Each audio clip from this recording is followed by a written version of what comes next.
अरे सोनू की माँ, कल ना अपनी सोनू बिटिया को लड़के देखने आने वाले हैं। क्या सोनू के पापा, आप सच कह रहे हैं? अरे ये तो बड़ी अच्छी बात है। अरे हाँ भाई, सच कह रहा हूँ। बहुत अच्छे घर से रिश्ता आया है मेरी बेटी के लिए। और हमारी बेटी जो इतनी पढ़ी लिखी भी है, कॉलेज भी खत्म हो गया है उसका अब। हाँ जी, ये तो आपने बहुत बढ़िया किया। चलिए ठीक है, मैं बता दूंगी सोनू बिटिया को। अरे हमारी गुड़िया तो कितनी जल्दी बड़ी हो गई। लगता ही नहीं है कि मेरी बेटी जो छोटी सी गोद में खेलती थी, आज इतनी बड़ी हो गई कि शादी करने लायक है। हाँ। अरे सोनू की माँ, हर माँ बाप को अपने बच्चे तो हमेशा छोटे ही लगते हैं। अरे माँ पापा, किस बारे में बात हो रही है? आप दोनों तो आज बड़े खुश लग रहे हैं। अरे सोनू बिटिया, हम तो तुम्हारे बारे में ही बात कर रहे थे। अच्छा हुआ तुम आ गई। अरे सोनू बिटिया, कल ना गांधीनगर से शुक्ला जी अपने बेटे के साथ तुम्हें देखने आ रहे हैं। तो बिटिया तुम टाइम से अच्छे से तैयार हो जाना। ठीक है पापा जी। सोनू की माँ, तुम भी जल्दी जल्दी सारी तैयारियां कर लो। सामान की लिस्ट दे दो मुझे, मैं बाजार से लेकर आता हूँ। भाई साहब, हमें तो सोनू बिटिया बहुत पसंद आई है। मैं तो कहती हूँ भाई साहब कि जल्दी से इन दोनों की सगाई का मुहूर्त निकलवा दीजिए। जी बहन जी, जैसा आप कहें। हमें भी राज बेटा बड़ा पसंद आया है। आज ही मैं पंडित जी से बात करके सगाई का मुहूर्त निकलवा लेता हूँ। चलिए भाई साहब, अब आप मुझे आज्ञा दीजिए, हम चलते हैं, फिर सगाई में ही मुलाकात होगी। जी जी भाई साहब, बिल्कुल। सोनू बेटा, हमारे परिवार में सिर्फ 4 ही सदस्य हैं। मैं और राज बेटा और राज के पापा और हमारी एक गुड़िया है जिसका नाम काजल है। सोनू बेटा, बाकी सदस्यों से तो तुम मिल ही चुकी हो। आओ अपनी इकलौती ननद से मिल लो। मेरी गुड़िया तो बहुत बड़ी कंपनी में नौकरी करती है, इसलिए तुम्हें देखने नहीं आ पाई थी। लेकिन मेरी गुड़िया तो उसी दिन से बेचैन है जब से तुम्हारा रिश्ता पक्का हो गया था मेरे बेटे के साथ। हाँ भाभी जी, भला इकलौती भाभी से मिलने के लिए किस ननद को बेचैनी नहीं होगी। वैसे भी बड़े भाई की शादी का तो छोटी बहन का सपना ही होता है हमेशा। काजल बेटा, इधर आना। हेलो भाभी, कैसी हो आप? मैं गुड़िया हूँ, मतलब कि काजल। अरे काजल, तुम वही हो ना जो क्रिश्चियन एमिनेंट पीजी कॉलेज में पढ़ती थी? ओह माय गॉड, अरे तुम तो वही सोनू हो जो मेरे साथ कॉलेज में पढ़ती थी। अरे मैंने तो कभी भी नहीं सोचा था कि दोबारा इतने सालों बाद हमारी इस तरह से मुलाकात होगी। अरे गुड़िया बेटा, ये तो बहुत बढ़िया बात है कि तुम दोनों एक दूसरे को बहुत पहले से जानती हो। लेकिन गुड़िया, ये तुम्हारी बड़ी भाभी है आज से, तो तुम इसे आज के बाद कभी भी नाम से मत बुलाना, भाभी करके ही बुलाना, समझ आया? ठीक है मम्मी, जैसा आप कहें। चलो अच्छी बात है।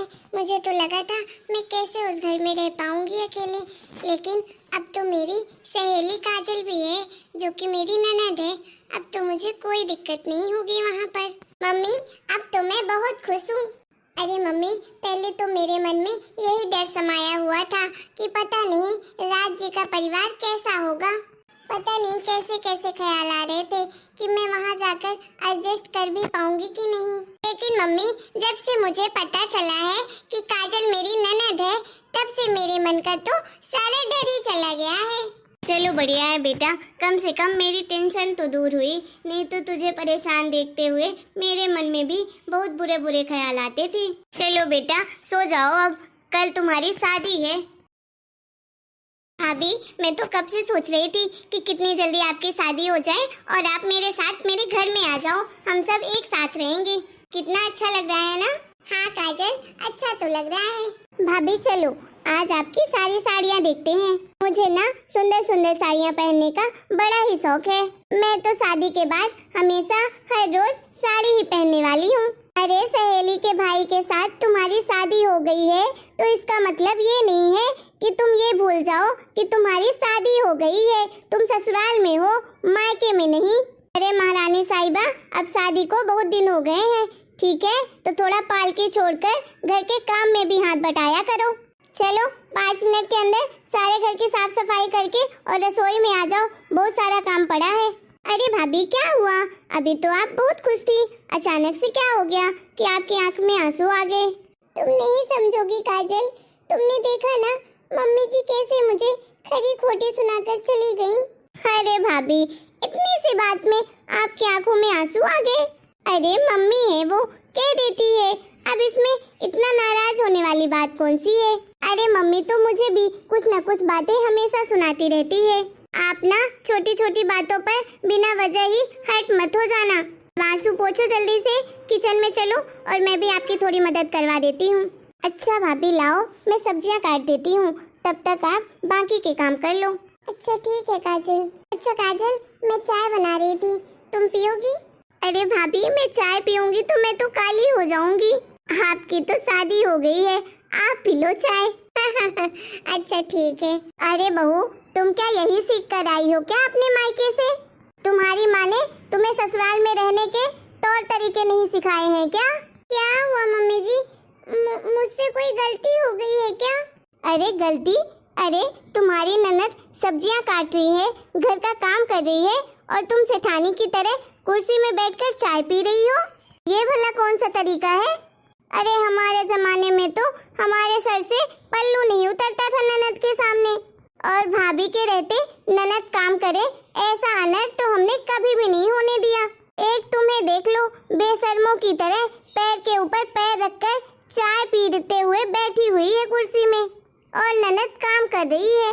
पर मम्मी जी, मैंने तो काजल को कोई काम करने के लिए नहीं कहा था, वो खुद ही मेरी मदद करना चाहती थी। अरे सहेली अगर तुम्हारी ननद बन गई है तो ये कौन सी बात हुई कि तुम अपने संस्कार ही भूल जाओ, बड़ों का आदर करना ही भूल जाओ। देखो बहू, इस घर में ना थोड़ा तौर तरीके से रहना पड़ेगा, समझी ना? दोबारा से ऐसी गलती मत करना। अरे भाभी, क्या हो गया? एक बार फिर आपके चेहरे पर 12 बज गए। अब ऐसी भी क्या इतनी बड़ी बात हो गई कि आप इस तरह से उदास हो गईं? तुमने सुना ना काजल, अभी अभी मम्मी जी ने मुझे कितना भला बुरा सुनाया। तुम ही बताओ काजल, क्या मैंने तुम्हें कहा था काम करने के लिए कि चलो मेरे साथ किचन में मेरा हाथ बटाओ? तुम खुद ही तो आई थी ना किचन में मेरा हाथ बटाने के लिए। क्या मैं सच में तुम्हारा फायदा उठा रही हूँ क्या, दोस्त होने के नाते?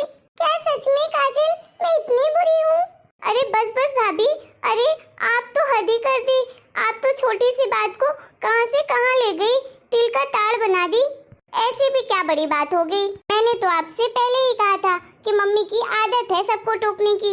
अरे मम्मी की बात को भी कोई दिल पर लेता है क्या? आपकी तो आदत हो गई है छोटी छोटी बातों को दिल से लगाने की। क्या मेरी आदत हो गई है? तुम्हारा मतलब है कि मैं गलत हूँ? अच्छा भाभी, एक बात बताओ, आप मेरी मम्मी की जगह अगर आपकी मम्मी होती, वो आपको अगर कुछ कह देती तो तब भी आपको उनकी भी बात इतनी ही बुरी लगती जितनी मेरी मम्मी की लगी है? सच्ची सच्ची सोच कर जवाब देना भाभी। नहीं लगती ना भाभी? पता है भाभी, क्योंकि आप ना अपनी मम्मी को माँ समझती हो और आप मेरी मम्मी को सिर्फ माँ कहती हो, लेकिन उन्हें माँ समझती नहीं हो, एक्सेप्ट नहीं कर पा रही हो। अरे भाभी, जिस दिन से आप मेरी मम्मी को अपनी मम्मी समझ लोगी ना दिल से, उस दिन से आपको मेरी मम्मी की बातें बुरी नहीं लगेंगी। अरे मम्मी है वो, मम्मियों की तो आदत होती है हर समय बच्चों को प्रवचन देने की। इसका मतलब ये थोड़ी ना है कि वो हमसे प्यार नहीं करती। मम्मी की बातों को एक कान से सुनो और दूसरे कान से निकाल दो, दिल पर मत लो। मैं शादी के पहले कितनी खुश थी। मैंने सोचा था कि मैं अपनी सहेली के घर में भाभी बनकर जा रही हूँ। मुझे ससुराल में एडजस्ट करने में जरा सी भी दिक्कत नहीं होगी, और अगर कभी मुझे जरूरत भी पड़ेगी तो मेरी ननद जो मेरी सहेली है तो वो मेरी ढाल बनकर खड़ी रहेगी मेरे लिए हमेशा। लेकिन मैं तो कितनी गलत थी ना। काजल को तो हमेशा यही लगता है कि मैं ही तिल का ताड़ बनाती हूँ, मैं ही हमेशा गलत होती हूँ, उसकी मम्मी कभी भी गलत नहीं होती है।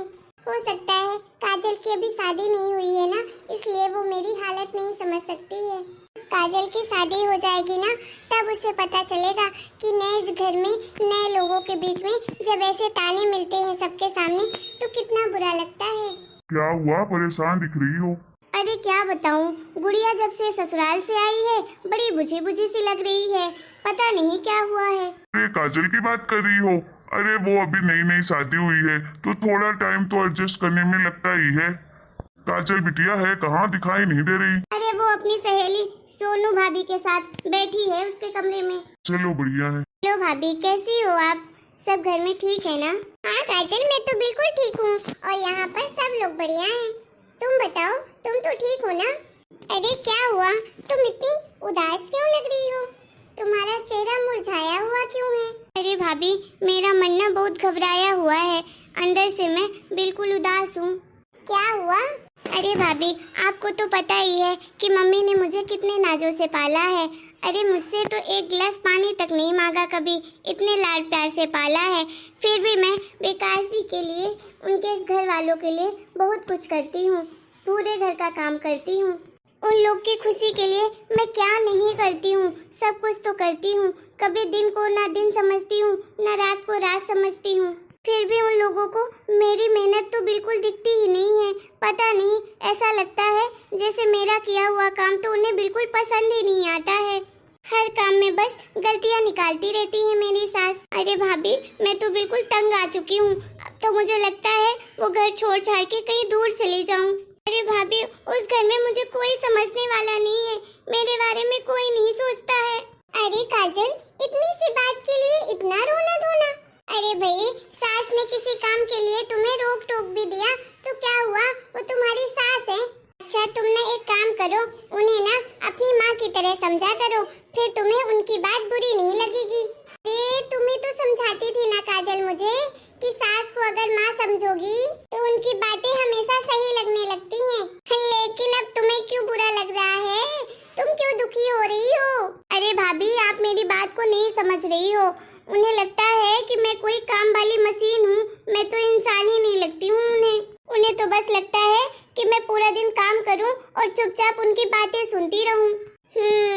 तो ये बात है। अरे तुम तो मुझे बहुत ज्ञान देती थी ना, तुम ही तो हमेशा कहती थी ना मुझे कि मम्मी जी को मैं हमेशा अपनी माँ की तरह समझूं, उनकी बातों का फिर मुझे कभी भी बुरा नहीं लगेगा।